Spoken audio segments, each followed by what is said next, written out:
When thinking of medieval Europeans, we usually conjure up images of lice-infested, smelly, and disease-ridden people spattered in mud and dung. But is there any truth in this? If you've ever wondered if the Middle Ages was really as disgusting as it's cracked up to be, look no further.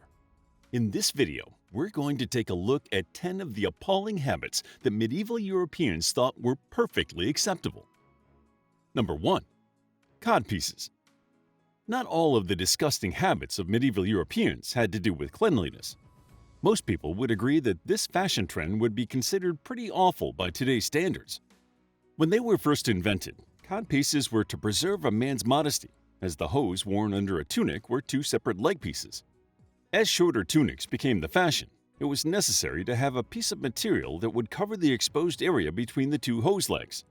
To cover his privates, a man attached a decorative pouch or sack to this area, highlighting its presence.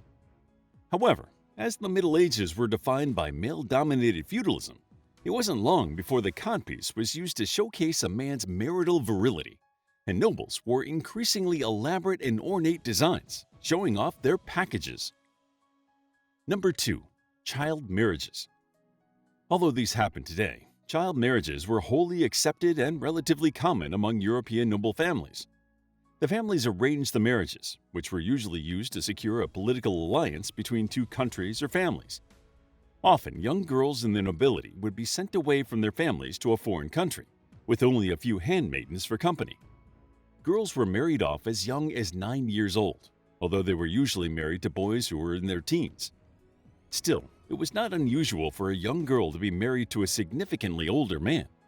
Matilda, the daughter of Henry II of England, was married to the Saxon Duke Henry the Lion when she was around 11 and he was in his late 30s.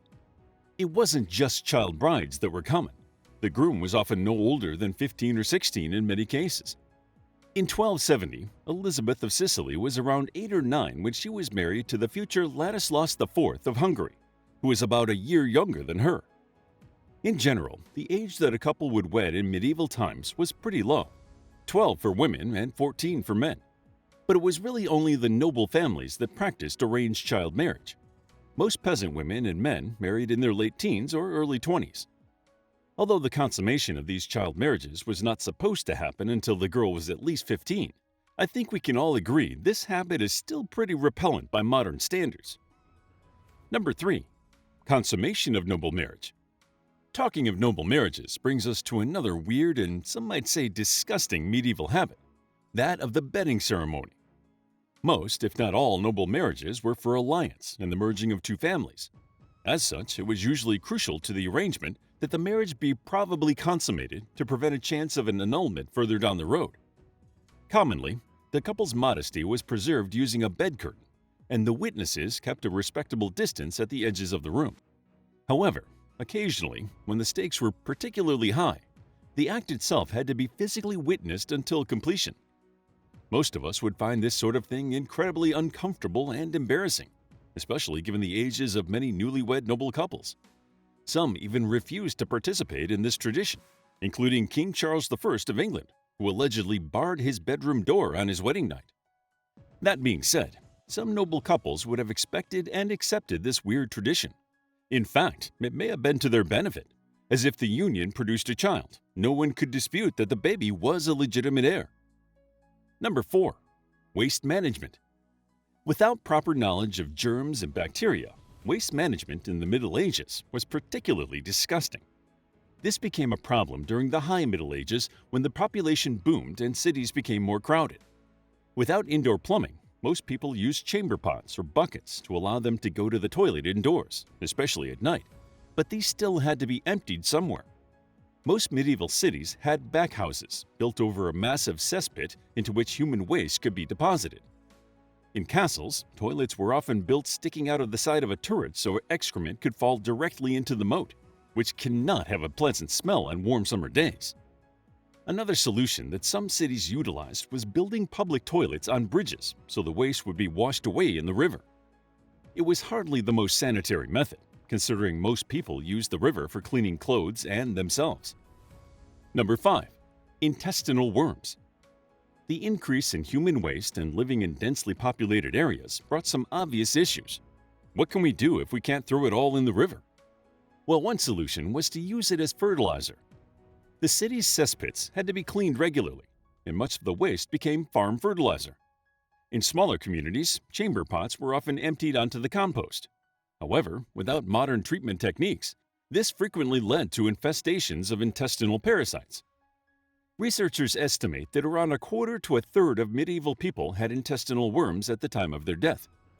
The same research determined that the ones more likely to suffer from intestinal worms, most commonly roundworm and whipworm, were friars.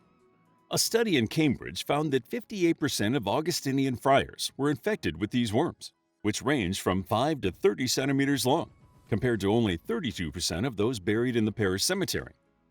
The researchers were surprised by the findings, since the friars actually had better hygiene facilities than the general populace, such as purpose-built latrines and hand-washing facilities. The study concluded that it was because the friars were pretty self-sufficient, growing food for their own consumption. Their dedication to gardening meant that the friars were continuously reinfecting themselves when they used the feces from their own latrines to fertilize their fruits and vegetables. Number 6. One set of clothes. Nowadays, we are used to changing into loungewear or pajamas at the end of the day, or when we get home from any outdoor activities. With modern fabric-making techniques, it's easy to forget that not long ago, all fibers used to be spun and woven by hand. Making fabric from plant fibers and wool was laborious, and finished fabric was pretty expensive. As fabric took so long to make, it was common for the poorest peasants to only own one set of clothes. These were usually layered, with woolen clothing worn over the top of thin summer clothes in the winter. This limited wardrobe meant you worked, played, and slept in the only clothes you had, especially on cold winter nights. Clearly, this meant all sorts of dirt would be brought into the bed, and it also meant that cleaning your clothes was not a regular occurrence. The peasantry would probably have cleaned their clothes more in the summer, when drying garments was easier, as was foregoing clothes altogether at times in order to wash them. Most people, including even peasants, had two sets of clothing, one for everyday wear and one for special occasions. Not changing or washing clothing regularly led to all sorts of bug and lice infestations, not to mention skin complaints. Number 7. Food. Although the disgusting habits of medieval Europeans spanned religion and class, the nobles definitely formed their own decadent brand of awful. While the medieval peasantry was just happy not to starve, European nobles had a vast array of bizarre dishes to delight and amuse guests during lavish banquets. From hedgehogs, porpoises, and cats to blood-sucking lampreys, there wasn't much the European nobility wouldn't feast on. In fact, nature clearly didn't provide weird enough things to eat, as evidenced by the cockatrice, a pig and chicken sewn together. Another popular dish was the helmeted cock, which isn't as rude as it sounds. It was a chicken cooked and served wearing the coat of arms of one of the lords, while presented to look like it was riding a pig. Other grotesque spectacles included roast chickens that sang as if they were alive, roast animals that breathed fire, live chickens that were made to look like they were roasted, and pies filled with live birds or frogs. Number 8. Medical treatments. Medicine in the Middle Ages became intertwined with Christianity, and many ailments were put down to living a sinful life or heavenly influence. But this didn't stop medieval physicians from prescribing a slew of disgusting cures. Although disgusting, many of these remedies did work. For example, snail slime for burns and scalds, an Anglo-Saxon remedy for styes, made from onion, garlic, bull's gall, and wine, is currently being investigated for treatment against the antibiotic-resistant MRSA bug due to its excellent antibiotic properties. Other recipes are a bit more outlandish, including burning and pounding an owl and mixing it with boar's grease as a remedy for gout, flayed and gutted cat stuffed with hedgehog grease, bear fat, and resins for a throat infection, and bleeding a patient to cure an imbalance in the blood. Number 9. Personal hygiene. Levels of personal hygiene in the medieval period varied from person to person, but they undoubtedly were nowhere near today's standards. For one thing, water had to be fetched from wells and streams, meaning washing was generally a considerable effort. Washing in warm water was even more of an effort. Most resorted to a splash of cold water on their face in the morning. Bathing was a luxury not afforded to many and usually consisted of a person squatting in a barrel and pouring a jug of warm water over themselves. Kings, on the other hand, would make a great show of bathing, even building special baths that allowed them to invite their fellow nobles to join them. It was a common thought that too much washing, especially with warm water, could weaken the body. As most peasants worked in the fields, washing the dirt off was probably common, but without knowledge of germs and bacteria, it was usually superficial. Add to that the reluctance to get undressed in the winter and the raw sewage often dumped into rivers, and washing didn't do much to stop the spread of illnesses. In the home, bugs and lice were rife, as bedding made with grass and straw made a comfortable home for several unwanted visitors. Floors, too, would be strewn with reeds and straw, but as only the top layer would be changed regularly, the fresh layer would hide a multitude of disgusting fluids and dirt. Contrary to popular opinion, the medieval Europeans did clean their teeth. They used hazel twigs or rags, but did not brush as regularly as we do today. Number 10. Urine detergent. So you're a medieval peasant who hasn't changed out of their clothes in months, and it's finally warm enough to wash your garments. You're going to give them a really good clean, right? Right? Without a laundry machine, washing clothes was a laborious and time-consuming activity. It usually involved taking your undergarments down to the local river to clean them, hopefully upstream from any bridge toilets. As clothes could be pretty stained, and a stain remover had not yet been invented, the medieval Europeans did the next best thing and soaked their clothes in ammonia to bleach out the stains. And where did they get the ammonia? Yep, that's right, from urine. In fairness, it wasn't only medieval Europeans using this trick. Urine had been used to launder fabric since ancient Rome. After soaking your clothes in urine, you would take them for a good wash, sometimes using homemade lye soap from ash. After a thorough scrub, they would be left to dry in the sun.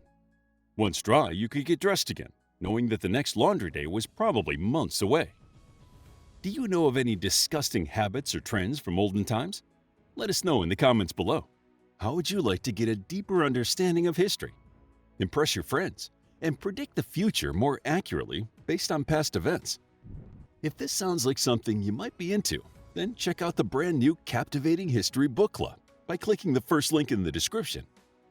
To learn more about medieval Europe, check out our book, Medieval Europe, a captivating guide to European history during the Middle Ages, starting with the fall of Rome through Byzantium, the Carolingian Empire, and the Crusades to the Renaissance. It's available as an ebook, paperback, and audiobook. Also, grab your free Mythology Bundle ebook while it's still available. All links are in the description. If you found the video captivating, please hit the like button and subscribe for more videos like this.